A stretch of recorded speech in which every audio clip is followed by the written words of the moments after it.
Check ചെയ്ത് നോക്കിയപ്പോഴാണ് positive ടെർമിനലിന് ഒരു ചെറിയ ചാഞ്ചാട്ടം.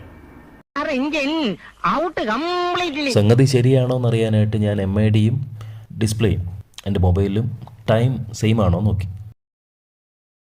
ഇൻഫോർടൈൻമെൻറ്റ് സിസ്റ്റത്തിലെയും മൊബൈലിലെയും ടൈം സെയിം ആണ്. MIDയിലതാണ് ചേഞ്ച് ആയിരിക്കുന്നത്. അപ്പോൾ വില്ലൻ ഈ ലൂസ് കോണ്ടാക്ട് തന്നെയാണെന്ന് മനസ്സിലായി. അധികമൊന്നുമില്ല, 2-3 പിരി എവിടെ ശരിയാവുമെന്ന് ട്രൈ ചെയ്തു. മുറുക്കാൻ ആരും എന്നെ തെറ്റിദ്ധരിക്കരുത്. മുറുക്കാൻ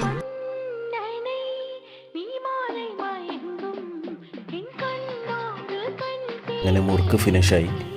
ഇനി അടുത്തത് MIDയിലെ ടൈം റീസെറ്റ് ചെയ്യണം.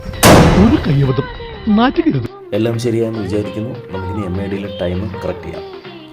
ഇത് വൺ ഓഫ് ദ പ്രോബ്ലമാണ്. കാർ ഒന്ന് ട്രയൽ കൂടി നോക്കണം. ഇതുപോലെ ഓൺ ദ ഗോയിൽ വണ്ടി നിന്ന് പോകുമ്പോൾ അതിൻ്റെ വൺ ഓഫ് ദ പ്രോബ്ലം ഇതാണ് എന്ന്